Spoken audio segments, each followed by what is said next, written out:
Gentlemen,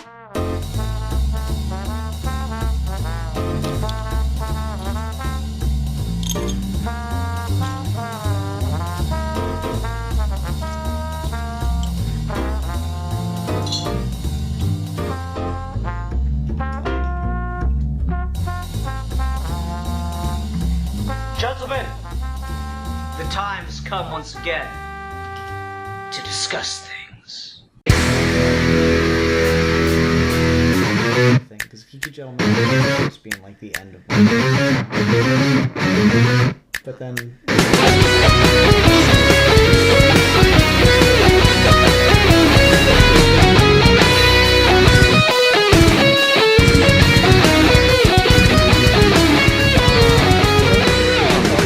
that Matt kid, you know, he's a fucking fink. Hi everyone, welcome to another episode of Geeky Gentlemen. I'm Sid Part 2. Joining me today is a ghoul. For fun. Oh, if we're doing that, then I'm sick Part 2. Whatever. It's too late. The moment has passed. Yes, today we're continuing Horror Month here on Ghouly Gentlemen. Yay, fun. Love it. And we are doing a review of the latest film in what I did not realize is a like really pretty sizable franchise of the Addams Family. Because I was under the impression that it was a comic strip, a television show in the late 50s, early 60s, and then the 90s movies and a television show in the 90s. And there's like so much more Addams Family stuff than that. It's legitimately surprising to me. So I learned a lot after watching this film. So it was quite interesting. But I don't know, I've always liked the Addams Family. We were watching this with Leah anyway, and it was a fun watch, so I decided I want to talk about it. Alfie, what's your background with the Addams Family? So the Addams Family is something I got introduced to very recently. Like before watching this movie? I hadn't really... Yeah, before watching this movie, but not too long before watching this movie. But it's something that I like. Once I got introduced to it, I really liked the vibe of it. I like the specifically Gomez and Morticia. I think have a really cool dynamic, which you don't really get to see in the kind of like fictional couple, like comedies and stuff. Normally, the comedy comes from the fact that the husband and wife like hate each other. And like, or like one's like terrible for the other, but they legitimately in like every version consistently just want to fuck like 24/7, and absolutely deadly in love with each other. And I think that can be just as funny, and it's a lot more fun to watch because you don't kind of feel bad for the kids. like we love The Simpsons, but Marge should fucking leave. Like, so there's stuff with that I really appreciated, and I like the general aesthetic of it, and the kind of use of horror and ghoulishness, but in a kind of joyous tone. Like, it's not necessarily where you bring things in that are meant to be scary and kind of like House on the Hill vibe. Normally it's depicted as like wrong or needs to be destroyed or is like an invasion kind of thing, and we'll get into this because this film kind of deals with that, but I like that it's always presented as just like they're all happy and they're pretty weird, but like they're they have creepy a lot of fun and they're kooky and they're all together spooky. The Addams Family. Yeah. So yeah, that's been my exposure to it. So I've watched a couple episodes of the show, and I haven't seen the movies yet. So those are my Addams Family credentials. Gotcha. Yeah, I don't know. It's interesting. Guy at work the other week was talking about like, oh, the Addams Family, they're supposed to be like, you know, like they're supposed to be monstrous and creepy or whatever, but at the heart they're supposed to be just a good, nice family. But I was watching the movie, and like the kid Pugsley just came in with like a stop sign, and then you heard a massive car crash, and then they clapped and laughed, and like, so they celebrated all these people dying, so they're not actually gonna, I'm like, it's almost as if it's a gag. I love when people try to put like so much logic onto stuff like this, because of course the Addams Family just, it comes from a comic strip. It just operates on that idea of they're allowed to do anything as long as it's funny, and then it's fine. And I really do appreciate that and kind of love that about the Addams Family. So when I heard that they were making a new movie, I was quite excited. And I do like this. It is pretty good. I thought it was interesting to pretty much go as directly as they could off of the original character designs from the comic strip. Ever since the original television show, the character designs have kind of been drastically changed. Just like whenever we cast Gomez, we kind of go for someone who looks like that actor, as opposed to something that looks like the original comic strip, which is hilariously funny, because one of my like most please cast him fan casts has always been Oscar Isaac for Gomez Addams, because he's got like the look to pull it off. And we get Oscar Isaac as Gomez Addams, but he just voices the creepy looking one from the comic strip version. Yeah, I was gonna say, because I hadn't seen the like comic strip designs, and at the moment they show us, I was like, damn, they did Gomez fucking dirty. I mean, like, he was never like the most handsome dude of the world, but he kind of had that like suaveness to him that you could kind of buy. Like, but this was just like, oh no. Yeah, no, like ever since the very first, it's weird for me because I'd always like seen the Addams Family as they are presented on film and stuff. I'd only seen them in the movies or the shows, and I've never seen Gomez like that. So the first time I saw Gomez in the comic design, I was like, oh, what is that? Yeah, because here's the comic strip designs, and everyone else is pretty much dead on, like always has been. There's really not much deviation, but Gomez is the one that changes the most drastically for every other adaptation, which is amusing. I think the 90s show also put him, the 90s cartoon show rather, put him a little closer to the comic strip design, but it is funny. Which is weird, because when you look at like when you look at live action Gomez and any other iteration, it's like he's kind of the one that doesn't fit the whole aesthetic. So I don't know. It's a whole thing. Anyway, but what do you think? General thoughts on the movie itself? For the movie itself, I think the best way I can describe it in how it felt and kind of how I'm going to be approaching it in the review is this felt like one of those like direct to DVD type of movies, where it's not going to blow you away in anything, but it's not like this horrible sin to the franchise or whatever. There's some really great jokes in it, a surprisingly like really strong cast.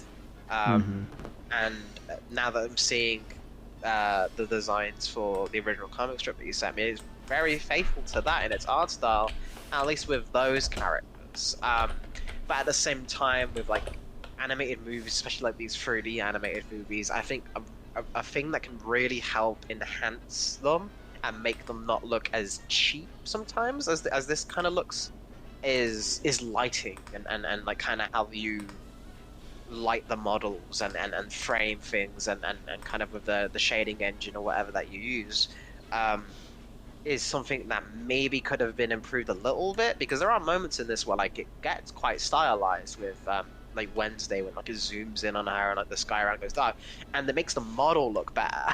But when it's in the middle of the right day, it kind of, again, it gives me that direct to DVD kind of vibes. That's to say, though, it's fine. It's just like a fun, kind of heartfelt, like good message, like kids movie that you'd want to show to, like, again, it's a very smart choice to show your young daughter.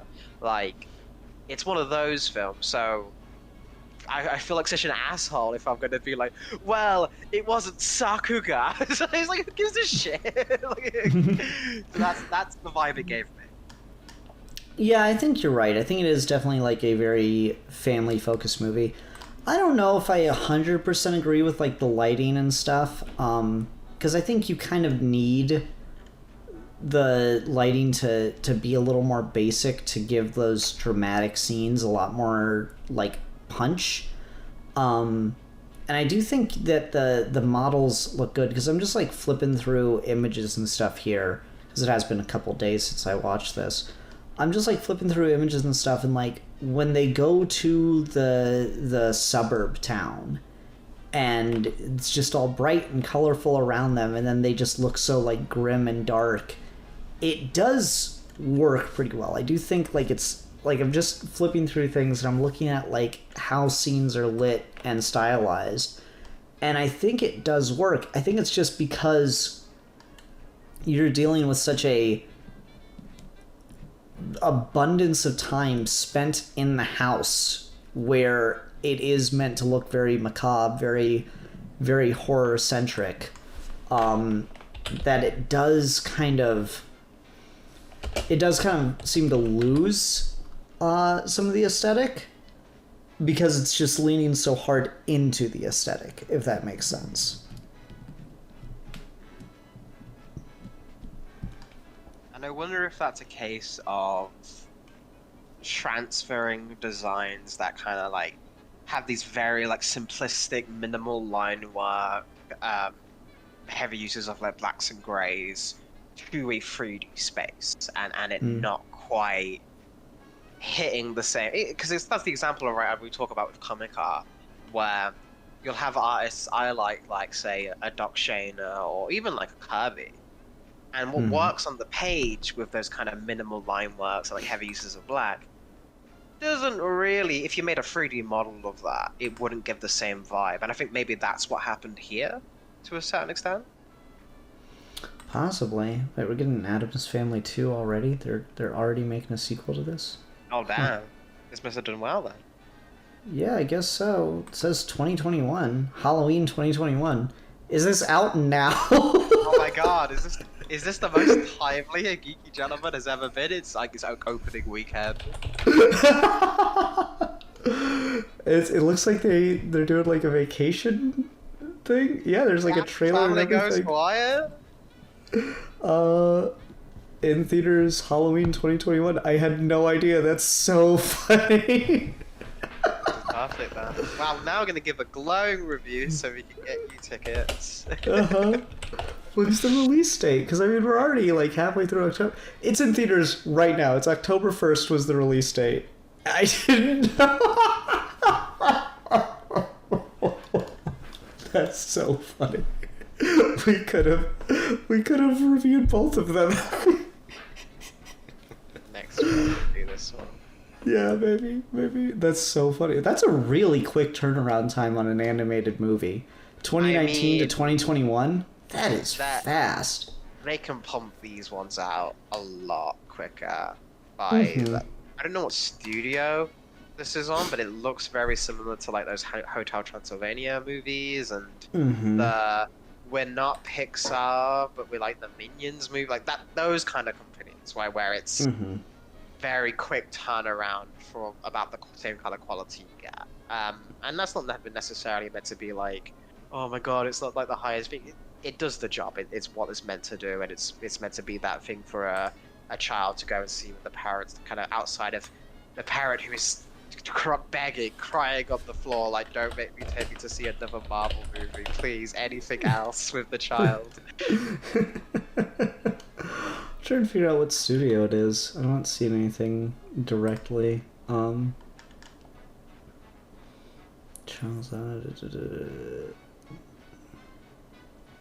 Marketing? MGM. Huh. Weird. I don't know. That is very funny to me. I can't believe I didn't know that at all. I feel so silly. Like, that is... It's weird, because, like, the first film had pretty good marketing. Like, I remember seeing, like, you know, trailers for it and advertisements all over the place. I remember seeing, like, Haley and I went out to frickin' IHOP, and they had, like, a pancake tie-in merchandising thing at one point.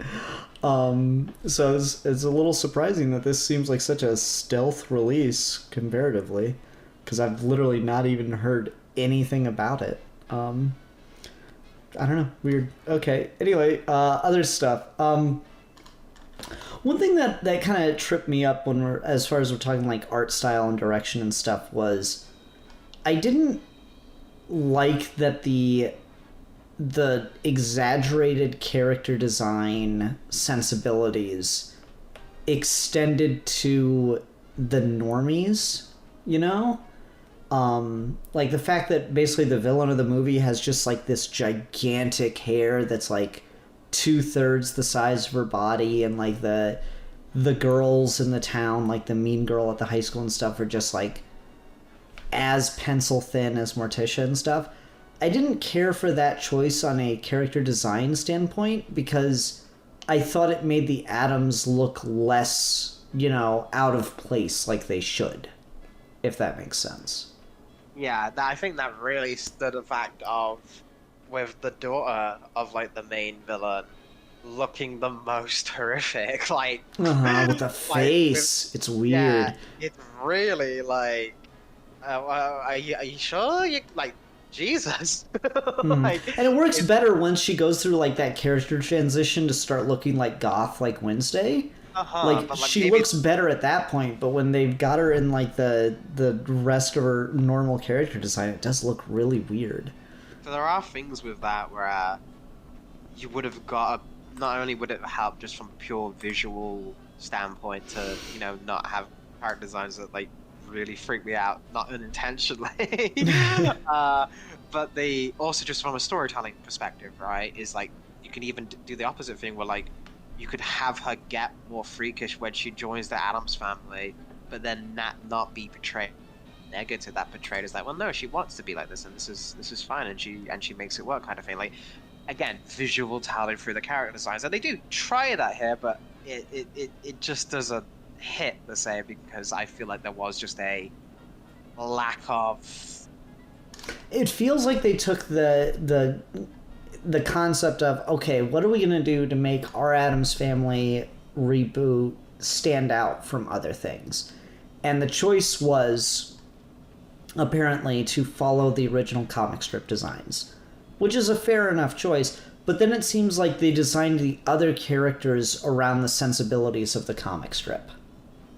And I think that breaks the idea. It feels like all the regular characters, the humans, the antagonists, are designed to try to fit the sensibilities of the original artist. And I don't think that's the right move, because it makes the Addams look less freaky. And I don't know, it's just a weird choice. But yeah, outside of this ridiculous rag it became up for it, I think just in terms of like locations and stuff, I think they did the house really well. I think the house looked nice, and I think how that's when the walls move in and when the scream comes out, and I think all of that is done quite strongly and gives them of it. Once we get outside of it, though, it is more, and intentionally so, like meant to be more of your kind of DreamWorks-y, every single town from The Incredibles onwards, you know, in these animated movies. And again, that works because this is meant to be that kind of ideal American town, uniformity, assimilation kind of thing. So I think that works there and it does its job. Yeah. I do like the choices they made with the house. As far as I'm aware, this is the first time I've seen like the house be 100% haunted. Like there's always been like, you know, weird stuff going on in the house, and like you get the occasional like ghost or goblin or whatever, but like to just do a full-on poltergeist, they walk in the place and it's just like get out. Like, that was pretty good. And I love the way that the family just perfectly lives with it. Like, the fact that we get that flash forward and then Morticia's like, oh, such a gloomy morning. And then it tries to, like, slam the window down and cut off her hands, like, guillotine style. She goes, oh, you're so grumpy before you've had your morning coffee. And then she just flushes a pot of coffee down the toilet. That was just a really good gag. I really like how that all kind of works. And is that, because again, you'll have to familiarize me if you know more than I do, but like, is the fact that it's like a previous asylum, like, is that house, is that from this, or is that previous... I don't think I've ever seen it done that way. To be fair, like, this movie touches on stuff. You know, I'm not the hugest Addams Family fan in the world, so someone can correct me if I'm wrong, but, like, I think this movie touches on things that just haven't been done with the Addams before, or at least not in, like, the big mainstream way. Because I don't think we've ever seen Gomez and Morticia's wedding done before. I don't think I've ever seen that anywhere. And I don't think we've ever seen them, like, move into the house like this. So I think the idea that it's an abandoned asylum is an original concept to this. Okay, because again, I think that's a cool idea.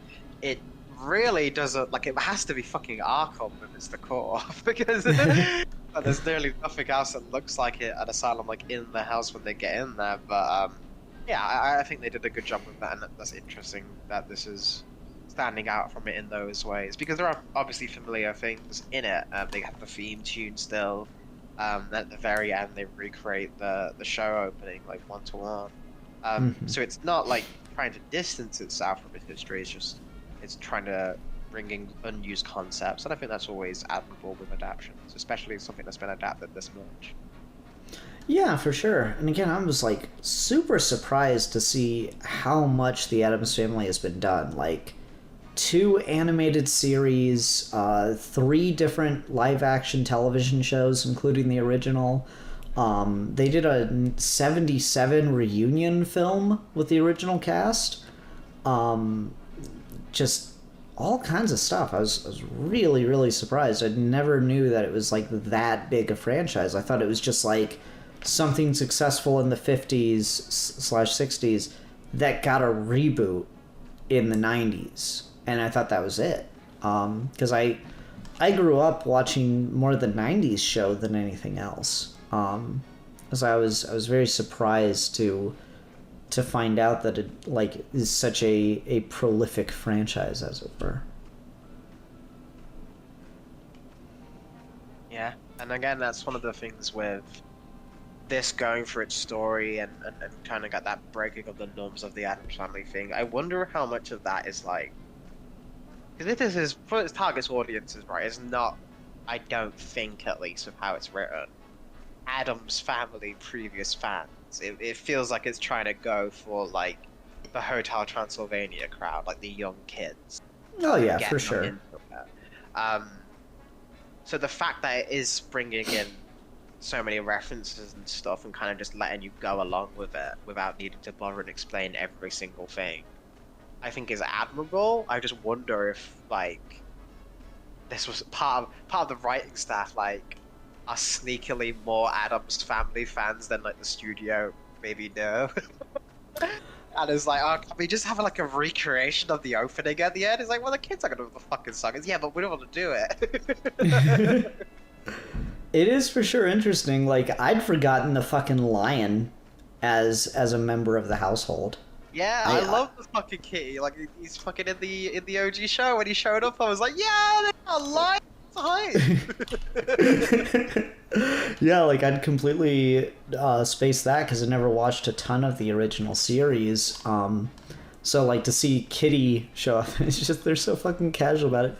Hello, Kitty. That's that good shit. And I think, you know, it's smart to do stuff like that because you know, the fact that they had a lion in the original show. I'm pretty sure if you go back and watch the episodes that Kitty appears in, it's probably like across the room and never in the same shot as the family kind of thing. Or if he is, it's like, you know, distant. So this, to have it where they just like, you know, it's just running around and then you can have them in the same shots and stuff. I think that is a good choice to like lean into the fact that this is animated. So I thought that was pretty good, pretty cool choices there. I'm trying to think, what other stuff did they do with this since it's animated?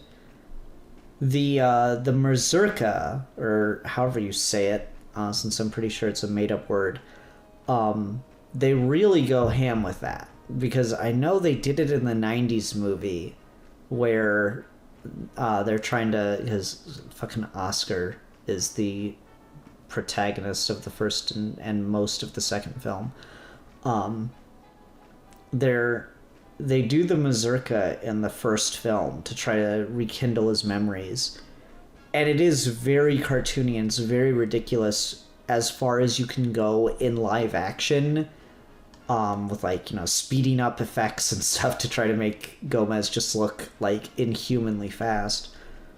But to do the other stuff, like to include the whole family, the extended Addams family in it, and have like sword swallowing and all kinds of stuff, was pretty impressive to just lean into as far as animated adaptations go. I thought that was kind of cool. So you'll have to tell me about this, because I actually thought that was weird, but I don't know if the movie did that. So like, in the movie, the thing is like, is Gomez like good with a sword in that? Yeah, Gomez is like amazing with a sword. Is that one of the episodes I watched of the Addams family and the OG series? The whole plot is about this like sword master falls in love with Morticia, and like he challenges Gomez to a duel, and everyone is like freaking out because Gomez is like comically horrible with swords, like to the point where like they break his wrist and he uses the sword and he's like, oh yes, this is actually a much more unique style, haha. And like the fucking rapier like gets bent and like that cartoon like twang with the sword, and he's like, oh, they'll never be able to see this coming now, and like everyone's like, oh god, no. So like the fact that this has like a whole thing about swords just caught me off guard. It's like, oh okay, I guess just every other Gomez but the original show is just fucking goated, apparently. Yeah, no, man, like it's I kind of wish we talked about the 90s movies now, because like fucking Zorro, Gomez would give Zorro a run for his money with a rapier. Sword. Gomez sword fight. He's just Raul Julia with the sword is fucking dope. I'll just link that to you. You can watch it on mute if you want while we're reviewing here, but I just fucking love Gomez with the sword. Be watching the movie at some point, so I don't want to spoil it. That's fair. Yeah, That's fair. Yeah, Raul Julia in the 90s movie, and again the 90s show, which was just trying to be the movies as hard as it could, went ham with the sword play and stuff, and it was really fun. It's so funny because you've got more experience than me with the original series at this point. But yeah, like, just as far as, again, animated adaptations, I think they made smart choices of like what they were going to do and extend. I particularly like how they play with Morticia in animation, like the fact that the tendrils at the bottom of her skirt kind of move on their own. That bit they did with her and the spiders, I thought was just really, really fun and like properly horrifying to do with animation and stuff, because I don't think you could really get away with that same bit in live action and have it look nearly as like seamless, you know? So I liked a lot of that stuff as well. I think that's the character design as well, like you say, with like the bottom of the skirt, the bottom of the dress, even as the skirt, Alfie, Jesus, lets you play with that, like you said, like how it moves and stuff. I think with that I found, I guess, overall with the character designs and her, I think she is the one that looks the most different from what you've said of the comic strip. Mm-hmm. And I think they might have went a little bit too far with that as well, from how Morticia's normally depicted. Then again, I think the internet is already fucking adrift with animated movie MILF. So maybe they wanted to distance themselves somewhat from that, but I do feel like Yeah, she is definitely a lot more pencil thin in that. I feel like there's more of the idea of like her being like the almost like the precursor to Elvira, right? I think that's how Elvira. Yeah. Yeah, exactly right. Of that kind of archetype. That maybe they could have leaned into more, but again, for the audience and the thing, they probably made the right choice. I just thought that was funny once you show it, just like, oh damn, even there when everyone else is more grotesque. No, she's the same. Yeah. So it was funny that this movie decided to go different with that. Yeah, I don't know. It's definitely she's definitely got like more of that wasp build and stuff. But it is pretty close. Yeah, it's not like it's a different category. Yeah. I don't know.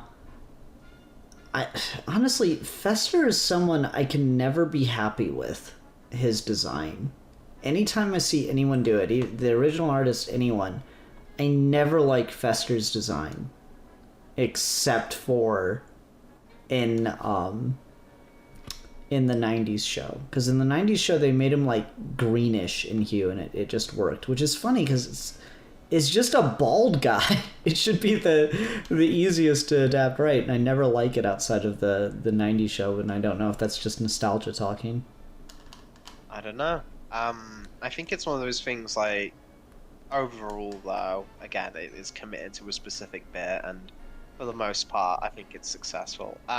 Outside of the art style stuff though, and it's like the story stuff, how did you feel about just the general like setup for this and where the characters went and the pacing and just general thoughts on the plot stuff? I did think it was interesting to open it with an origin piece, but at the same time, I kind of feel like that's almost a missed opportunity.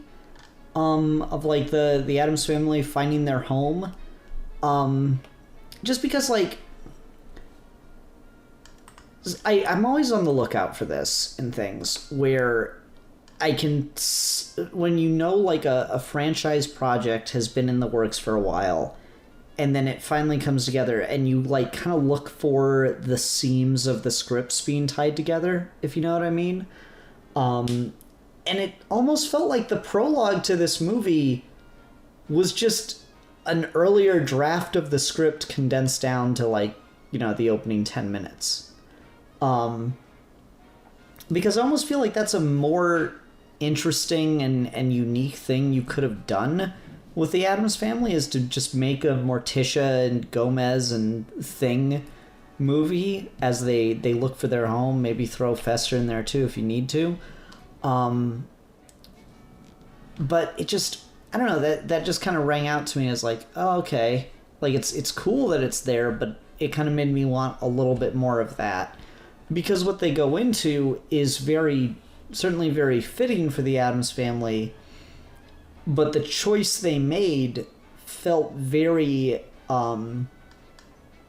just very basic to the Addams family. It's like it didn't really feel fresh or new in any way. It didn't feel like it was breaking any new ground like the opening of the movie did. I thought it was like a strong choice to open with origin stuff, and I was kind of excited to see if that would be like a ongoing thing, and it's just, no, that's just the opening of the movie. I think as well, in what you're saying with like drafts of the script and stuff like that, because especially if you talk about this as something that I imagine has had countless scripts and pitches and stuff for Adam family stuff over the years, you're probably on the money that would be like, because especially at the time period, right? Doesn't that sound exactly like that wave of prequel franchise movies? Like even just now they're making the Willy Wonka but younger movie, right? Like the Addams family reboot that takes place with a younger Gomez and Morticia finding the house. It just screams like exactly the type of movie, or like the 12-part Netflix series. So like it's very much in vogue to do that. So I would 100% believe that was a draft. That then when this got turned into an animated movie for children, very much it's just like, oh no, we need to have the kids be the main characters, and so you have to do that kind of setup. I think you'd actually be very on the money if you said that. Yeah. And I guess, like, the other thing that I found disappointing is it's because it's just, like, practically dropped. And again, drafts of scripts. I always wonder when we get elements like this, if it's dropped due to, just cutting room floor stuff, or if it's dropped due to this is an element from an earlier draft of the script that they only kept some of but didn't properly resolve anymore. And that's like Wednesday's whole thing in this. Because she's going through like this rebellious phase, which I think is a fun idea to do with Wednesday Addams. And then it just stops. It's just, and it stops in, I guess you could argue, a satisfying way, but it doesn't like really resolve the rebellious phase, where she's like, oh, I'm rebelling against my parents, and I've done it, and I've run away from home. Oh, they're in trouble, I'm coming back. It felt very like drop the ball-y kind of thing to me. And it's introduced pretty late in the film. Like, we're over halfway by the time that starts. When you talking about, like, with the hair clip, or? Yeah, with just once in general, like, once we get to, like, the thrust of it, right? You'd think, like, if just terms of structure, right? Like, Act 1 would end with the hair clip thing, Act 2 would be her on her own, and then Act 3 she'd come back kind of thing. Whereas I would say that it's... all teams takes place in, like, Act 2. I would say that there is setup for it in Act 1, because she's, like, asking questions about, like, what's beyond the gate and the marshlands and stuff. So there's definitely setup for it, but it just doesn't get resolved in any major way. Which I think is, ultimately, I'm okay with, because this movie does something different than a bunch of other stuff I've seen with Addams Family, in that it makes Pugsley the main character. Or the focal character, setting everything around his mazurka and having him like kind of fail his family but then come back and ultimately save them and everything. I thought that was pretty decent.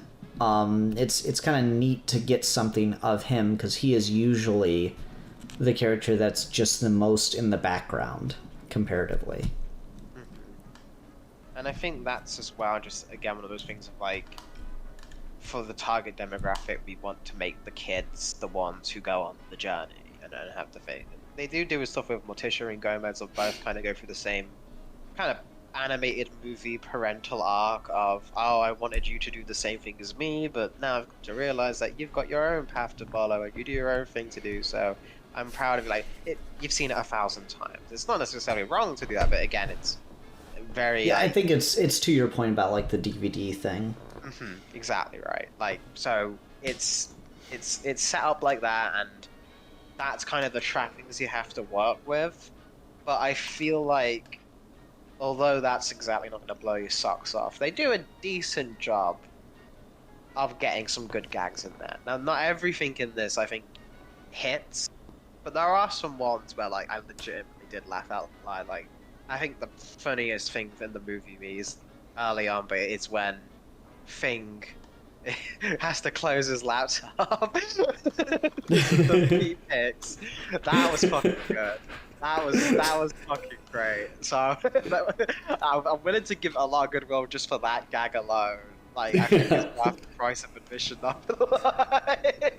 It was pretty good. I like the character design addition to Thing, where they gave him a like little band with an eye on the wrist, so now we know how Thing sees, which is pretty funny. It's also hilarious that Thing was driving the car. Yeah, there's a lot of good gags in here, which I think is just, again, it's a comic strip thing. That's kind of the foundation of it, is anything that's long form adaptation based on a comic strip has to boil down to where you could put this joke from the movie or the show or whatever back into the comic strip and it would still work. And this had just a number of those. Like when they're given the house tour and she's like, this is where we store our wines. Help me, please. Are we there yet? Like, god damn it, I laughed at that. This is where we store our wines. Just show an image of the DVDC comment section. Oof. Yeah, that was good. Just fucking walks across a path of spiders. I call this surfing the web. Just moments like that, I think, are very important to get into into an adaptation of a comic strip. Like Boondocks does that a lot too, where you could take moments from that show and they would hit exactly the same if you were to put them back into the comic. So I enjoyed that quite a bit. Some of the... I'm trying to think if there were gags that like just didn't hit for me, or I didn't think were like... I guess the word might be appropriate for the Addams family, and I don't think I had many of them. Oh, okay, I guess the whole bit at the end with the with like the neighbors like coming and confessing, or the like dirt on the neighbors coming out, that didn't hit as well for me. And I just didn't think it was like the right kind of tone for the Addams family necessarily. So that one was kind of, not that it was bad, it just kind of fell flat for me. The ones that I think stuck out the most, and again gave me that very kind of dated the movie thing, which I don't think is, I think something that the Addams family, from what I've watched, again, I watched the oldest show, and it felt very, I was impressed just like how fast the jokes were coming in, how they still hit and they still landed, and nothing about it really is about the time period. This really goes hard on like the social media gags, and I feel like that's just not one or two, but like there's a lot, and especially like the daughter character of the main villain just entirely just becomes like a commentary on that, and I feel like that's not really the place for it. Yeah, and it's disappointing because you could do some fun stuff with the Addams and social media.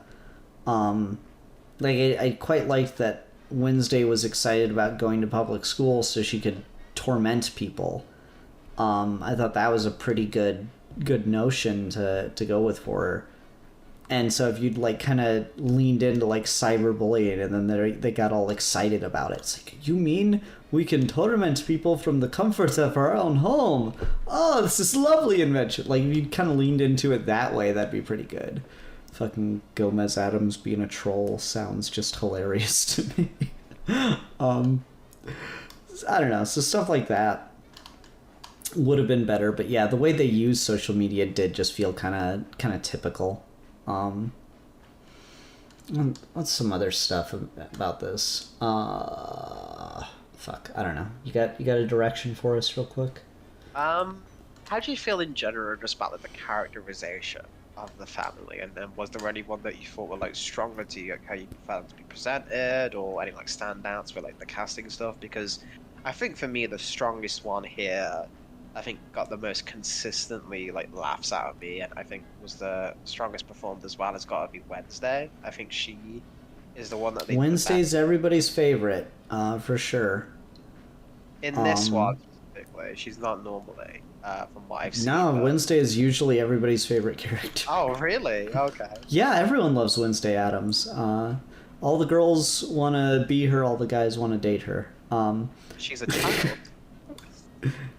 Well, when she grows up. There's a fan film series called Adult Wednesday Addams. I reviewed it on Geeky Gentleman. Yeah. And it was so successful that it got hit with the DMCA, and a porn parody literally stole all their bits and then added sex. Right? It's kind of fucked up, but yeah, so everyone loves Wednesday Addams. Yeah, she's pretty good in this. Again, I like Pugsley just because this is the thing I think that gave him the most character that he's ever gotten. So it's just really refreshing and cool to get to see that. Just for the sake of it, he's never really been the focus before, so it was fun to see a little more focus put on him. Damn, we just hitting them walls tonight. Yeah, I mean, again, it is one of those things with a direct to DVD, like kind of kids movie film. Like, how much themes are we be able to touch on here, man? Like, how many meta takes and it's almost like if there was more people here, we could talk about the superfluous stuff for longer. You know, this is why I feel like this idea of this one man show here is I might have to drop you. I might have to just do this on my own because it's just Geeky Gentleman, this empire that I founded is, very important to me, and it's just not the same. You sound totally different. You sound like there's less of you, and I don't know what happened, but you're just not bringing the same energy that you normally do. It seems like only yesterday that I started this 3-person podcast all by myself. Exactly. It's like I don't know if you just got meds with the bipolar or what, but like stop taking them. I miss Steve and Matt. I want them to come back here. Oh, I don't know. I think talking about a kids movie might break Steve, but it's what I watch now. Yeah, I don't know. I thought, just speaking of it from a family perspective, I guess. I like it when kids movies go out of their way to be proper family movies. Because there is a world of difference between watching something like this and watching something like Mickey Mouse Clubhouse, where like little kids love shows like that, but they are just like, they put adults to sleep before they put kids down. They're just very, very slow, very monotonous, and it is almost hypnotic to a kid. It's really funny. Haley and I have commented, we'll put on something like that and just watch Leah just hypnotized. It's like, oh no, did we break her? Kind of moments. And then there's stuff like this where it'll keep a kid's attention, and she did watch it with us and enjoy it and get kind of lost in it. But, she could only do it for about 20 to 30 minutes before she'd need to like get up and run around like a kid does. But it was something that we could watch with her and stay engaged with and laugh at and enjoy. And so it's nice to get things like that. Like, I invited my mom over and she watched this with us. So it's nice to get things that that kind of hit on those levels too. Yeah, and I imagine that's annoyingly hard to come by sometimes.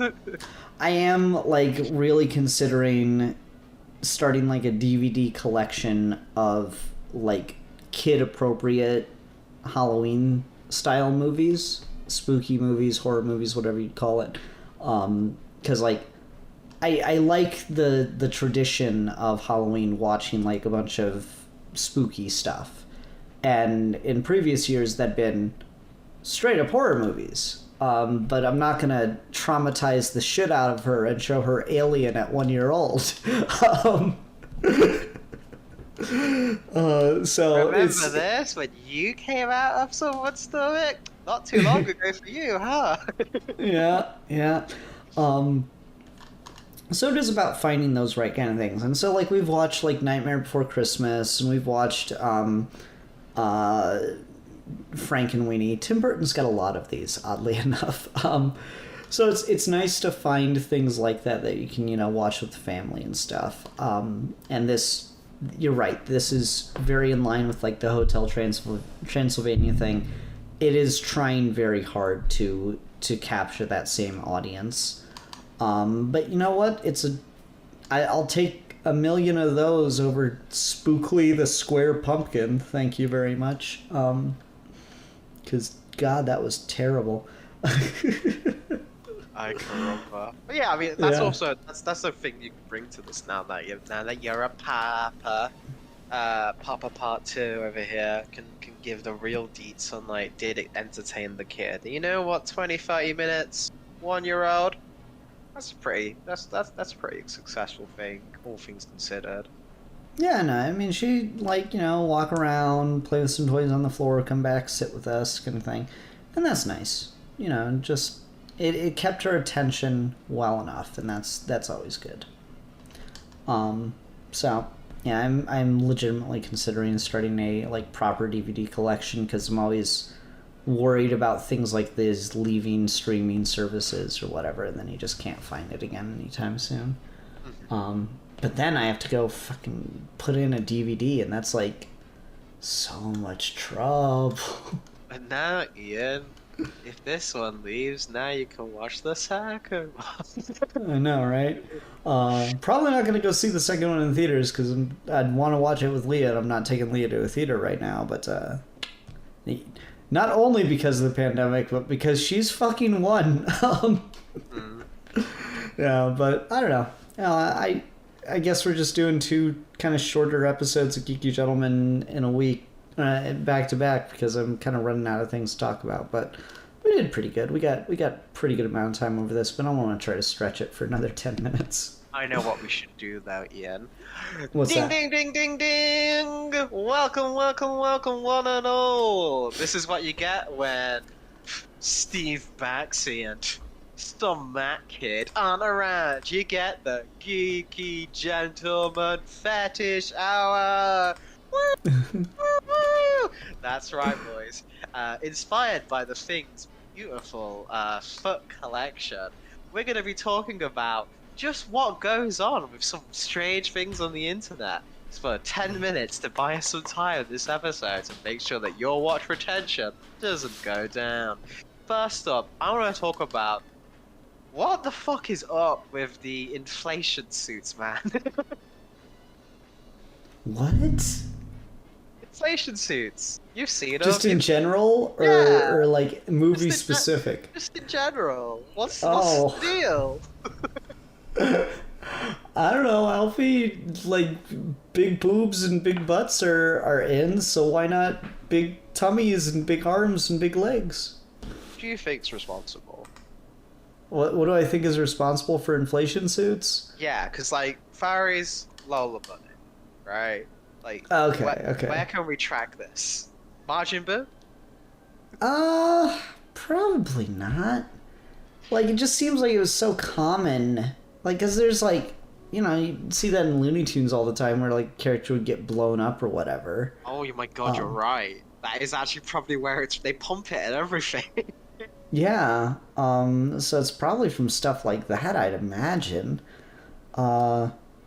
It's probably not as direct a line as, like, Lola Bunny, but I gotta imagine it comes somewhat from that. I'm just scared and confused by it. Yeah? Okay, let's see here. My turn for weird internet fetishes. Diapers. What the fuck is up with, like, the diaper fetishization and such? I think, alright, so that I think comes from, right? So, like, daddy is in right now.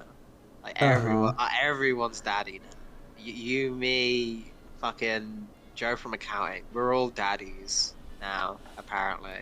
You don't need to earn that title anymore. You had a child a year, doesn't count. Everyone's a daddy now. You're just a fucking poser. I think it's from that. It's that, like, infantilization of the partner taken to the next degree, where it is a literal child. I don't like that.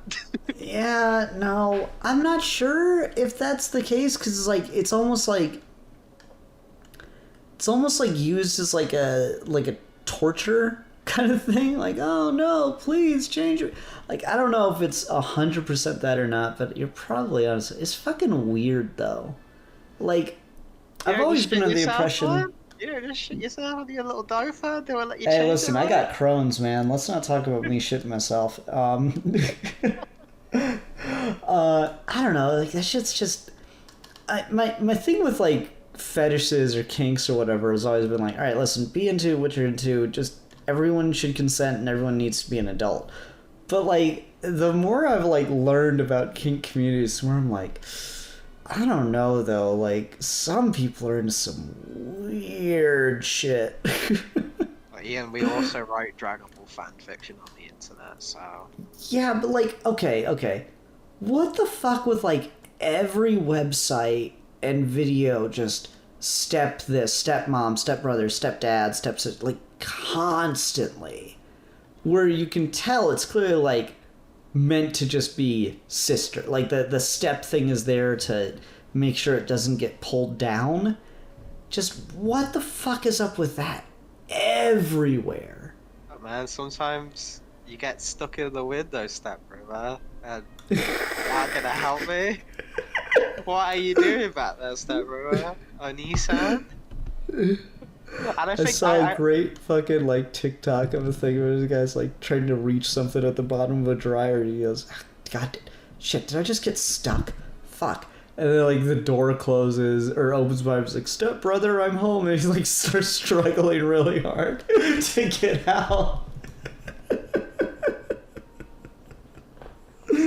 Yeah, man, that's something. I don't know. I really don't. I think it is just that ease of access, that ease of the fucking forbiddenness or what have you with people. Like, I get that incest, like, taboo thing has always been, like, a weird kink that people are into, and it's probably one of those things where it's, like, more fantasy than actually ever wanting that to happen.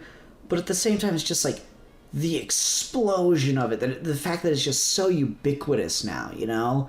Like, that's the part that gets me where I'm like, what the fuck is going on? Well, man, there's a lot more... I blame the washing machine companies. I think they've just not allowed it to be safe for these skimpily clad stepsisters to walk around their house and bend over in peace. Like, I think it's really, they should be ashamed. And I think it needs to be, it's a pandemic. Let's see if I can find this video. Fucking, we'll just listen to it because you don't even need the audio. Oh, Ian, when are we gonna get what we need to make? Alright, when this whole Geeks with Fun thing goes under, we need to fucking both grow porn mustaches. And we need to fucking direct. Oh no, stepbrother. My inflation to inflated on accident. That's pretty good. Alright, so this is a video from Ryan the Leader that popped up for me a while back, and I really like it. I think it works without audio, just or without video, so I'll let the people at home listening hear it too. But just, you know, just the stepsister in the scenario is scantily clad in an overly tight dress. The stepsister is mad, and Steve is stepbrother. I mean, this is pre-algebra stuff. I don't know how you... Oh my god! What are you doing, Sarah? What the fuck is wrong with you? Why are you naked? How are you stuck in the dryer? Stepbrother, I'm lost. What do you mean you're lost, Sarah? Hi, stepbrother. Why are you naked? I don't know, it just happened, but I need you to help me. You're not stuck. Just move forward. Sarah, stop. Sarah. Stepbrother. Sarah. Stepbrother, I need you to help. See? That wasn't hard at all. I know I'm not allowed to play stepbrother, and I know you're just being a good stepbrother. What do you mean? And why do you... Can you just call me Eric? Why do you overly say stepbrother, stepbrother, stepbrother, stepbrother? Just say Eric. And also, you're allowed to play video games, Sarah. You're 20 years old. Stepbrother, I'm making sandwiches. There's no ingredients out. What do you mean, Sarah? Then why are you wearing the same dress? You've been wearing it for a week and a half. It's just my shortest dress, and I think I look the best in it. Do you want a sandwich? I'll be in my room. Thanks, They're hot. Our house isn't that big. What do you mean? We've lived here for 2 months. How are you lost in our own house? I just want to fuck you. Can't you tell that by now? Oh my fucking god. Shut up. I just need help. I'm not helping you with this. What the fuck is wrong with you? So, is that a no? Yeah, that's a no. It's weird. But no one has to know. Yeah, I fragged. I just fragged. Stepbrother, I need your help. What? What do you need my help with this time? I don't know how to cook pasta. You need to help me. You don't know how to cook pasta? No, Sarah, stop. Put it in my mouth. This? No, it's a microphone. You're gonna get it wet and fuck it up. No. It's not sexy. You boil water and then put it in there, Sarah. That's all you do. I don't know where the water is. I fucking lost it at that one. And she's just like, that's 100% what the vibe is for these things. I'm like, why is this so popular all of a sudden? What the fuck is going on with the world? I don't know, man. And I know if they were here, Matt and Steve would be able to answer for their crimes, but Yeah. we might. Steve, might never know. since you always watch the episodes, why are you into stepbrother, stepsister, step porn? What is it, man?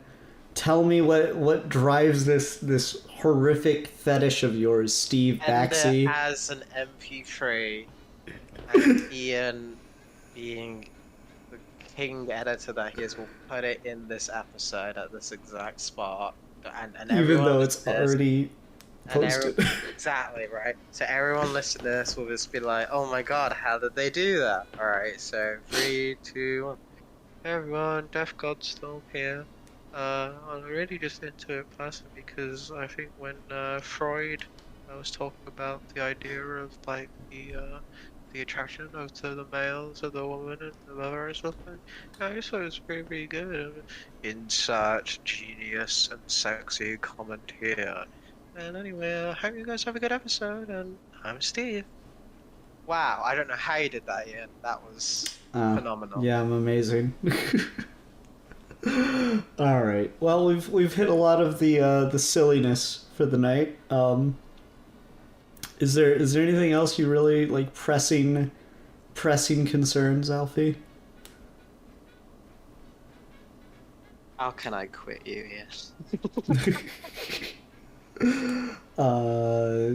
Have you tried seeking help? All right. Well, I think we're just gonna end it there. I don't really think we want to bother with a rating since we're 10 minutes after the review portion. Wait, you'll give it a rating. Damn it! Everyone who's worth a damn has stuck around and listened to this part. Yes, you're my favorite. So, I think we should still give it a rating. Okay, fine. I'll give the Addams Family 2019, I guess like a 3 out of 5. Kitties! A good boy. Fucking the Chandley's they just own a lot. It doesn't even fit with like the rest of the fucking company. It's just such a power move. Like, I'm here for it. Where did they get the lion? That's the next movie. So yeah, for me, I'll give this. Yeah, why not? It's kind of just average. 3 out of 5. Rorschach quotes that were in this. That was weird. I hope. Is this the one Watchmen adaptation Alan Moore would like? Let us know in the comments below. Yeah, Alan Moore, we know you listen. People talk about how much they hate you. You can't possibly not listen. Alright. So, next week, Steve chose, even though he's not here. He really should have mentioned this in his little MP3 that he sent us, but whatever. Fucking incompetent. So, yeah, we'll be reviewing Malignant, which I think is like the new Netflix hotness, if I'm not mistaken. So Yeah, it'll be all topical, but like 2 weeks late, and everyone will have moved on to a different thing. All of Twitter be ablaze about it, apparently. Yeah. So that'll be next week. Everyone, until then, thank you very much for watching. I'm Sick Part 2. Emperor for fun. And we are your cool gentlemen. And we'll be discussing things.